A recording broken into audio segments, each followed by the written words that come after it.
Jadi gimana sih pengalaman masuk ke masa lalu kita di kehidupan lain kan berarti kan? Jadi, because I'm a visual gitu kan, saya seorang visual karena kan kita tahu kan ada yang visual, ada yang kinestetik, ada yang auditory. I'm a very visual, so saya seperti watch movie in my mind. Nah, tapi kalau orang yang kinestetik dia feel.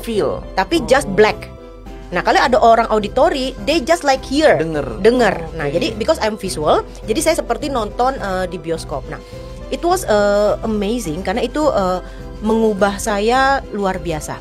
Nah, waktu ada salah satu contoh ya kan. Di salah satu kasus itu saya punya tanda hitam. Saya beneran punya tanda hitam lahir di sini coklat lah. Nah, I trace back tentang itu. Why ini saya punya tanda coklat di punggung saya. Nah, saya masuk ke dua kehidupan. Satu kehidupan saya seperti di Belanda. Saya ngelihat kayak saya pakai baju zaman dulu yang agak megar-megar. Nah, saya seorang perempuan. Nah, saya dari kampung, saya diambil sama seorang lelaki gitu, mau dijadiin pelayan. Maksudnya kerja lah di agak di kotaan gitu kan. Nah, tapi ternyata di situ saya dijual jadi pelacur. Nah, di situ saya dijual jadi pelacur, disuruh melayani lelaki. Nah, kan gadis baik-baik gitu ya, nggak mau mati-matian berontak gigit yang orang itu, pokoknya mati-matian. Nah, karena saya bandel, akhirnya saya disiksa waktu itu. Punggung saya disetrika sama dia, masih setrika areng waktu itu. Saya lihat bentuk setrikanya itu areng. Nah, punggung saya disetrika. Nah, di situ akhirnya mengalami kayak apa ya, kayak bernanah, terus saya mati. Kayaknya mungkin demam, infeksi gitu kayaknya tuh. Nah, wah, saya pikir pas lihat kehidupan itu tragis amat hidup gue. Udah sekarang ada tanda.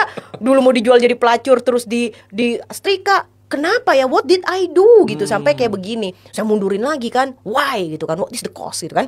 Mundurin lagi. Saya masuk, saya jadi di zaman American Indian. Saya jadi lelaki, rambutnya panjang gitu ya, pakai baju zaman dulu Indian. Nah, saya ternyata kayak apa ya? Kayak penjaga malam lah waktu itu. Nah, di waktu itu di kampung Indian itu lagi ada pencurian ternak apa, ada yang nyuri. Nah, jadi kami para penjaga malam disuruh alert gitu kan. Nah, terus waktu saya jaga malam, saya lihat ada laki-laki kayak mengendap-endap. Wah, saya tangkap dong. Saya pikir nih pasti nih pencuri ternak gitu kan. Nah, saya tangkap, ternyata dia bisu. Waktu itu kami waktu itu waktu saya masuk pas live itu kayaknya orang bisu itu aneh ya, kayaknya nggak ngerti kami ini kan. Dia kan, saya tanya, kamu ya pencurinya, kayak gitu dia bisu. Nah, ketua suku itu bilang, oh ini dia bisu karena ada dosa katanya, makanya harus ada sesuatu yang menghambat dia di sini, harus dikeluarin. Caranya waktu itu yang saya lihat, dia digantung, diarahkan ke matahari. Nah, lalu saya disuruh pukul punggung dia dengan api panas. Nah, intinya sampai dia teriak, karena ceritanya tuh pendapat mereka kalau dia udah teriak kelar lah gitu kan. Nah, jadi saya pukulin dia tuh pakai bara kayu itu kan, pukulin terus dan dia teriak-teriak tapi namanya bisu ya tetap bisu. Nah, itulah kosnya. Saya pukulinnya itu tepat di sini dengan bara kayu itu. Nyambung tapi ya, kok bisa nyambung itu, ya? Wow. Nah, jadi itu penyebabnya.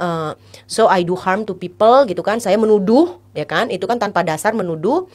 Saya membuat dia terluka gitu. Nah, akhirnya itu akibatnya di kehidupan Anet ya nama saya di Belanda itu, saya mau dijual jadi pelacur tapi saya mati karena setrika itu. Nah, sekarang masih ada bekasnya.